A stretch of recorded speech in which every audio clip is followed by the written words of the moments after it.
So we now know that each and every one of the 7 suspects that have been charged in Preston Lord's death have had a previous interaction with your department.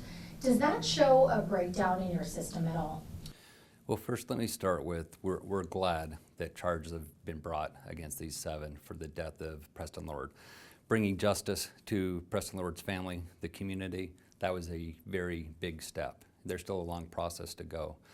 Regarding the 7 individuals that have been charged in Preston's death, we have had interactions. That's why last week, after the announcement of the the arrest, we quickly provided that information to the community. Because it was very clear in all of our interactions that we've had with them, that those interactions, spanning over a few years of each of those individuals, the majority of those incidents were not crime related. In those incidents where they were crime related, we took appropriate action, we made arrests. As adults, they have had some criminal history with us, primarily DUIs. 3 of the 7 individuals have had DUIs as adults. But with the interaction that we had with them, there was nothing that was pending prior to Preston Lord's death. And so there was no action that we could have done differently that would have taken them off of the streets so that they could not have done the harm in killing Preston Lord. We've noticed that not only with these individuals, but in other cases that you've taken a look at in the past couple of months, that in many cases victims don't want to pursue charges.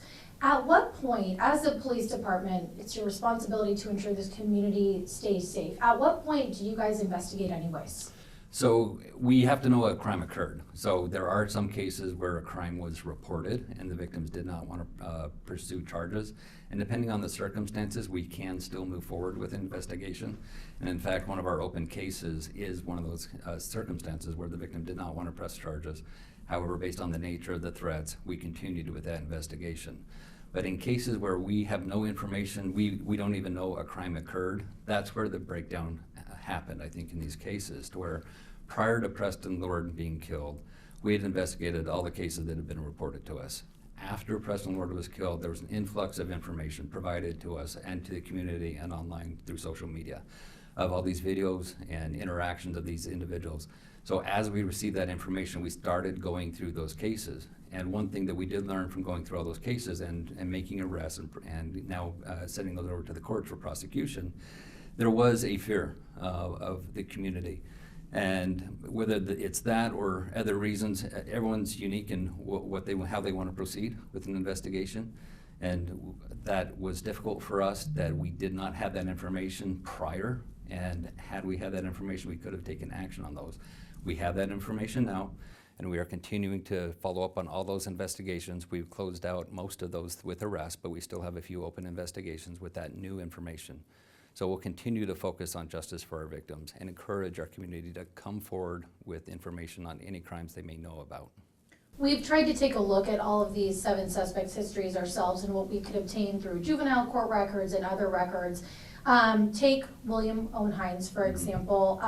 We found that in less than a 2-week span in late 2022, he was involved in 2 pretty brutal aggravated assaults. In both cases, brass knuckles were used. One was outside of a Gilbert house party.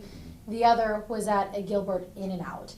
We're trying to just wrap our minds around how does that same individual, less than a year later, be charged with murdering another teen?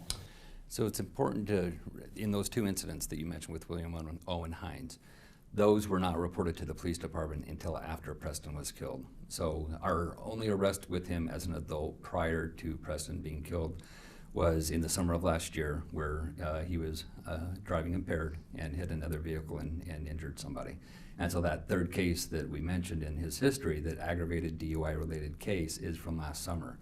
But the other 2 assaults that you mentioned that happened in November and December of 2022 were never reported to the Gilbert Police Department until after Preston Lord was killed. So just to be clear, was there not a call for service to the In-N-Out that night for a report of a fight or an incident? So on the December 2nd case, there was a call for service. In that situation, everyone was gone when we arrived. And so that is how we linked it back up to that incident. But there was, in that In-N-Out case in December, there was a call, but we did not, when we arrived, everyone was gone.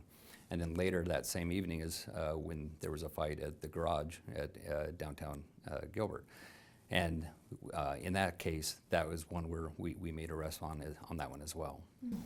And so going back to that night in December with that call for service, was there any tools at your disposal to try to track down a potential victim in that case? Or I guess, were there cameras? What tools did you have at that time? So, in that crime scene and any other crime scene. So we did not have any available cameras. We had cameras from Walmart, but we didn't obtain any information from there. So we had no information as to who was involved. As I mentioned, when we arrived, the individuals involved were all gone. So we didn't know where to start looking, whether it be victim or suspects. They were all gone. Wow. Bigger question for you, in looking back at the past couple of years, do you believe that policing can prevent teen violence? Policing obviously has a role in that, but it's just one component of preventing teen violence between parents, the upbringing, social media. There are a lot of factors that influence kids.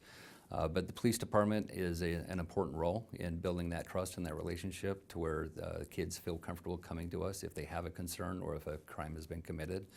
But that it's a multifaceted approach that we have to preventing teen violence and these types of crime from occurring. Because what we're seeing, it's not just a Gilbert issue. It's an East Valley, it's a Maricopa, it's an Arizona, a U.S. issue of teen violence that we're seeing, especially online with social media. In looking at some of these suspects' histories, we found that many of them were previously on probation or put into diversion programs. Why don't you believe that worked with these individuals? I would have to know each individual to know what their history was and what they received, and I don't have that information. But in general terms, obviously when kids commit crimes, the goal is to rehabilitate them and to prevent them from repeating their criminal behavior. And so there's different methods, whether it's going to jail, going through diversion programs, going through counseling, whether it's drug or alcohol counseling or rehab. Those are all situations and factors that the courts will look at to determine what is the best path forward for this individual, and those are on a case-by-case basis for each individual.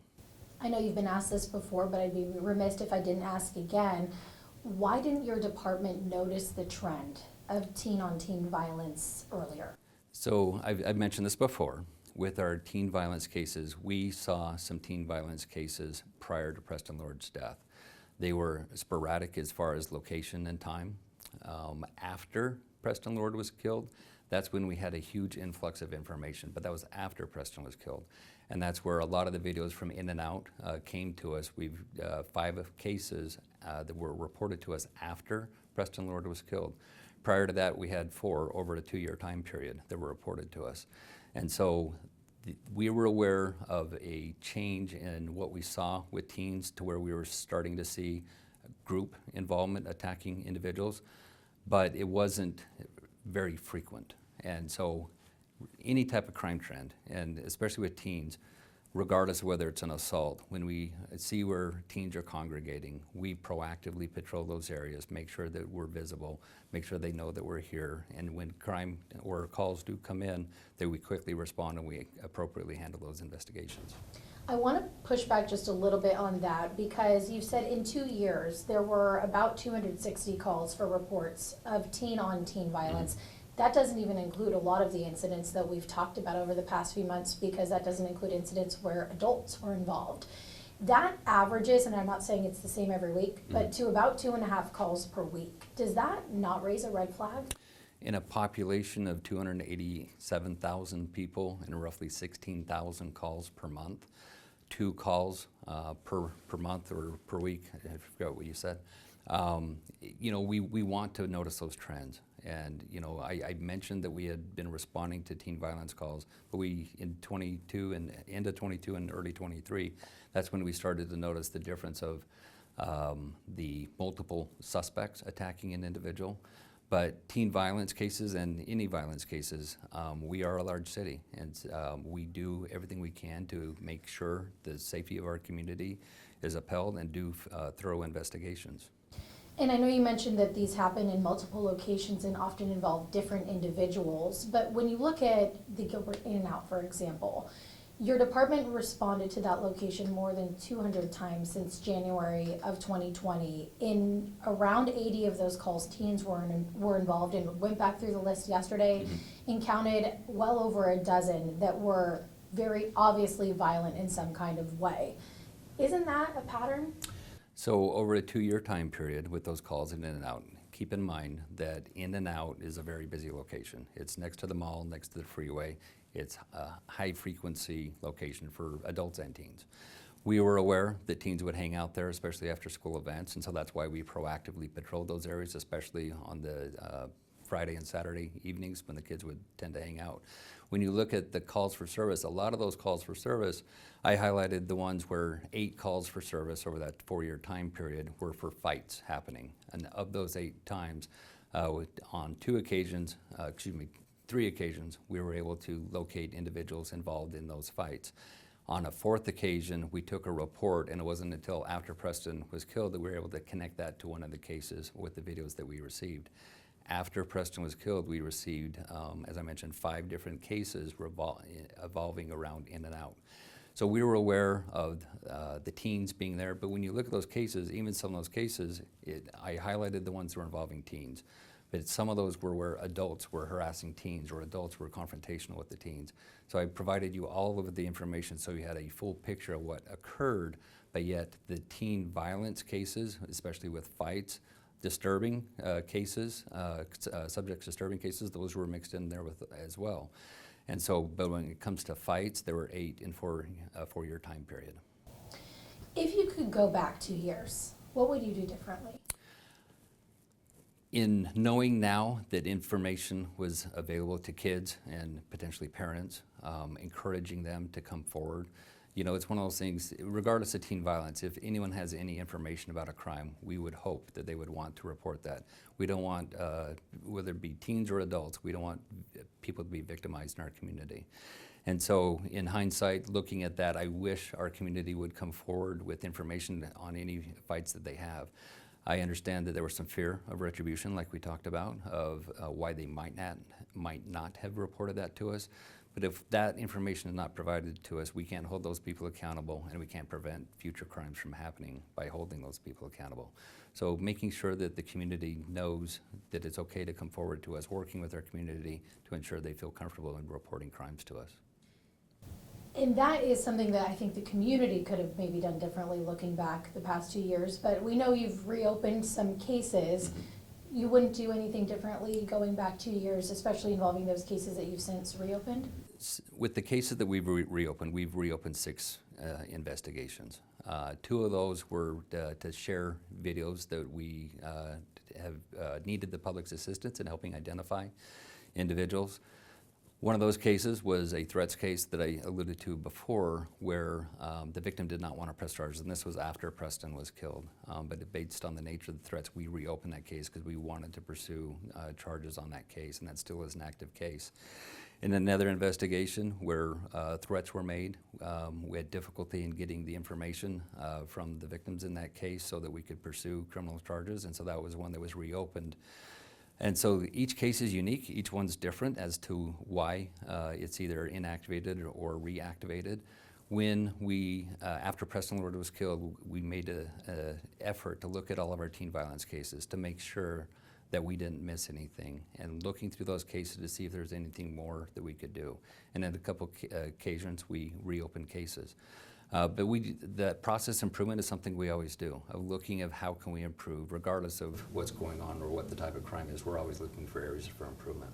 And those steps were made as a reaction to Preston Lord's death. Do you believe anything could have done, or you will be doing moving forward proactively?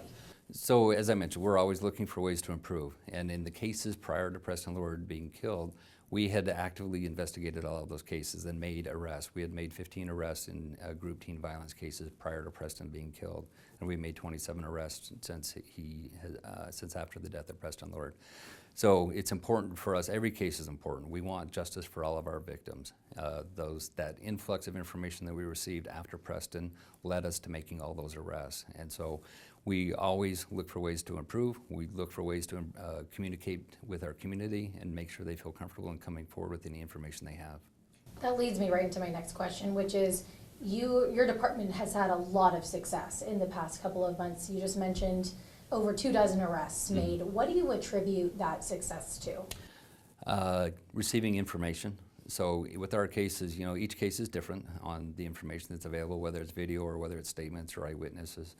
So each investigation is unique and different. And in the case, we've been successful since January because we received information, especially when it comes to video.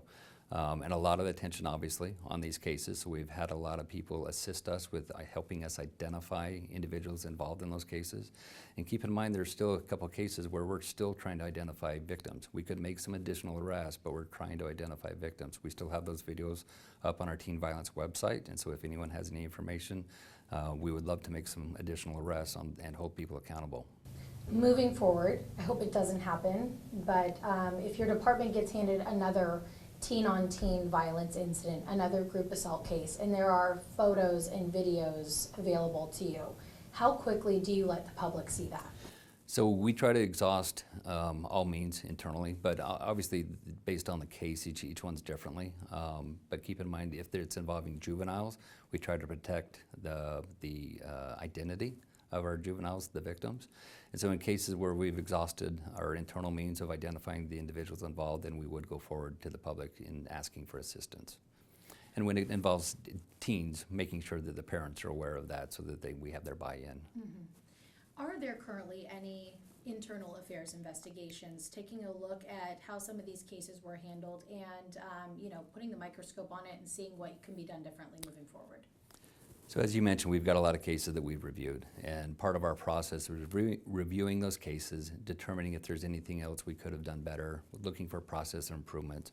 And so that is an ongoing process for us. We are still reviewing some of our cases and making sure that we haven't missed anything and there's any other cases that meet this group teen criteria. You had mentioned that the 200 cases that involve teen-on-teen. That's not exclusive to the group teen-on-teen violence that we've been talking about in our weekly briefings. So we'll continue to look internally for any areas where we can make improvements, and that's a normal process that we do for any investigation, and each year that we review all of our cases. But not a formal internal affairs investigation? As I mentioned, right now we're still reviewing our cases to determine if there's any changes or anything that needs to be done differently. Last question I have for you. There have been very loud calls, as I'm sure you've heard, asking you to resign. Can you tell our viewers watching this why you should stay the chief of police? I understand the frustration of our community, and I understand their concern of how these crimes could have occurred under my watch. And that's why I wanted to make it very clear that we have properly investigated these investigations into teen violence. The delay in receiving this information is what caused some frustration from the community. It frustrates us as well. Had we had this information, we could have acted quicker. But once we received the information, we did thorough investigations and we made arrests. So I understand the frustration. My focus and our department's focus is continuing to provide an effective, safe, efficient law enforcement role for our community, making sure that our community is safe, working with our community to keep it safe. Chief, anything that you wanted to add that I didn't ask you about? Just to highlight, obviously, the severity with these crimes, with Preston Lord's death, it was tragic. We're glad that that Queen Creek has made these 7 arrests, and if any additional information, that they're still looking at their cases, as we are with our cases. We need to make sure that our community feels safe and comfortable coming to us, reporting crimes, whether it's Gilbert PD or any other jurisdiction. We're in a partnership with our community. We want to continue to provide for the safety of our community, and we will continue to do so.